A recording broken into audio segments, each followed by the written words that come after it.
Assalamualaikum warahmatullahi wabarakatuh. Saya Uswatun Husna, NIM saya 1516002. Saya dari jurusan Budidaya Perairan Fakultas Perikanan Universitas Kabupaten Malang. Saat ini saya sedang berada di Desa Lambada, Kecamatan Baitul Salam, Kabupaten Aceh Besar. Tujuan saya ke sini adalah untuk memenuhi tugas mata kuliah limnologi. Di lokasi ini adalah suatu perairan yang disebut dengan estuaria. Mungkin ada yang belum mengetahui apa itu estuaria. Estuaria adalah suatu perairan semi tertutup yang berada di bagian hilir sungai yang masih berhubungan dengan laut, sehingga dapat memungkinkan terjadinya percampuran antara air tawar dan air laut.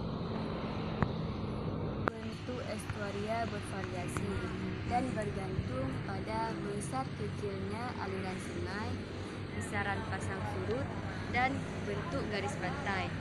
Estuaria ini merupakan daerah yang mempunyai sejumlah besar bahan organik, sejumlah besar organisme, dan produktivitasnya tinggi.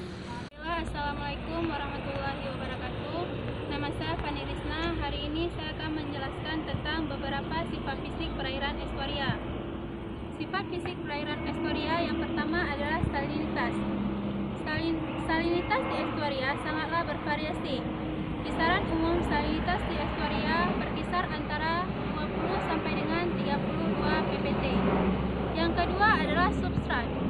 Substrat di estuaria sangat didominasi oleh substrat berlumpur.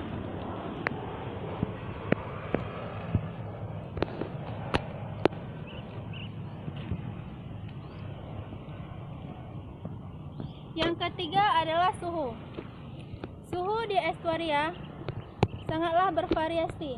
Kisaran umum suhu di estuaria yaitu berkisar antara 29 sampai dengan 30 derajat Celcius. Yang keempat adalah pasang surut.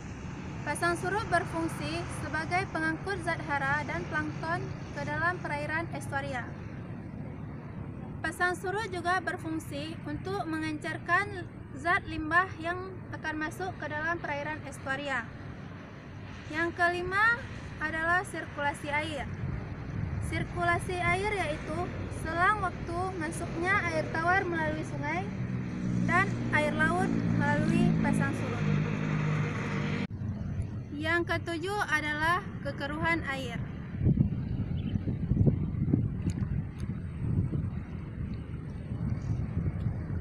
Kekeruhan air yaitu banyaknya partikel tersuspensi yang ada di perairan estuaria. Kekeruhan air biasanya terjadi di hilir perairan estuaria. Kekeruhan air dapat menyebabkan terganggunya proses fotosintesis. Dan yang terakhir adalah perairan estuaria berfungsi sebagai tempat penyimpan zat hara. Zat hara tersebut berfungsi untuk makanan organisme hewani lainnya.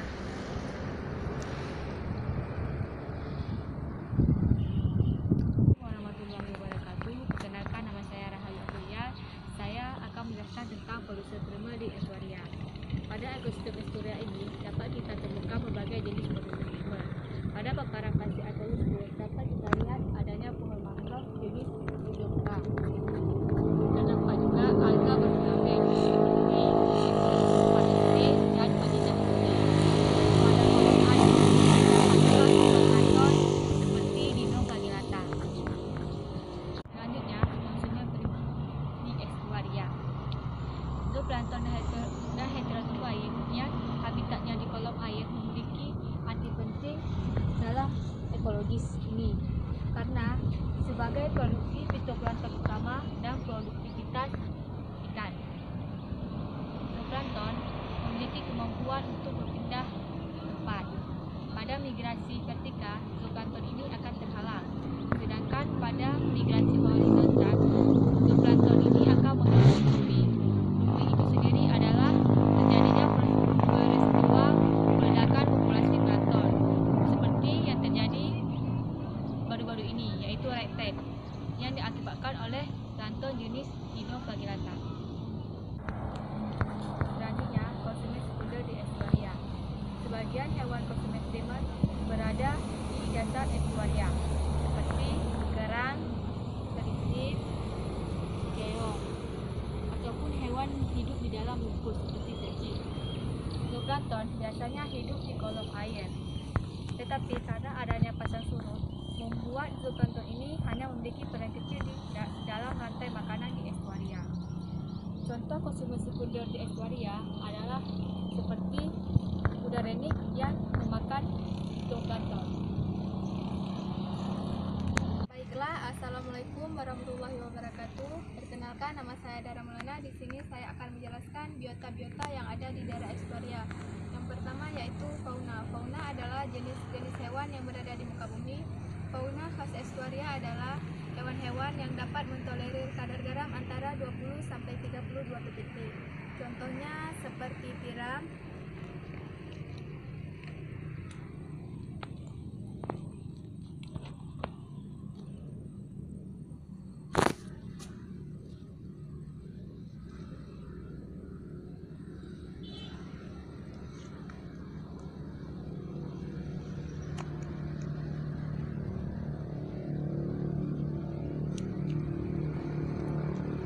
kedua adalah siput-siput kecil.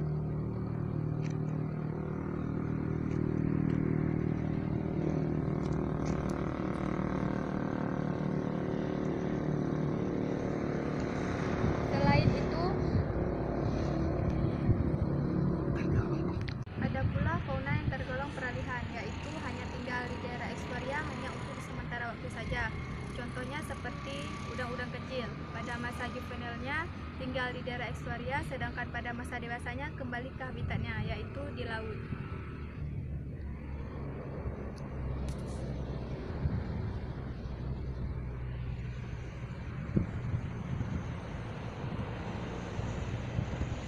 Kedua yaitu flora. Flora adalah jenis-jenis tumbuhan yang berada di muka bumi.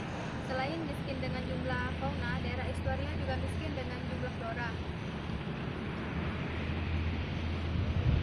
Garuknya estuaria menyebabkan hanya tumbuhan yang dapat mencuat, yaitu seperti mangrove. Jenisnya yaitu Rhizopora.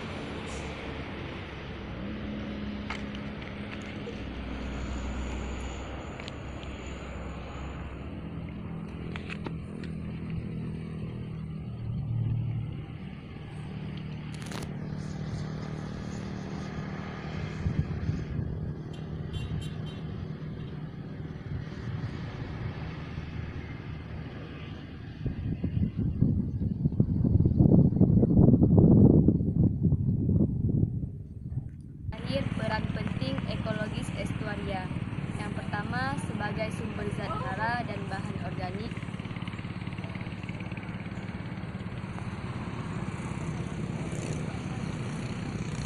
Yang kedua, sebagai tempat penyediaan habitat bagi sejumlah spesies hewan. Dan yang ketiga, sebagai tempat untuk bereproduksi.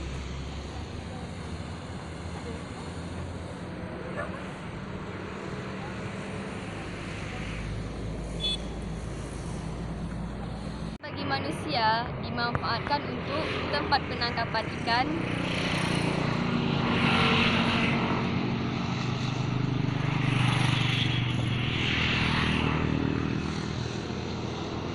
tempat pelabuhan dan kawasan industri,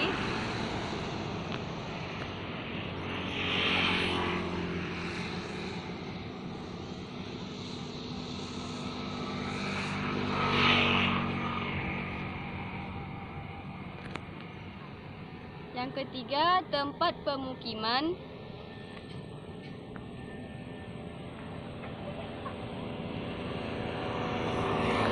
dan yang terakhir tempat transportasi.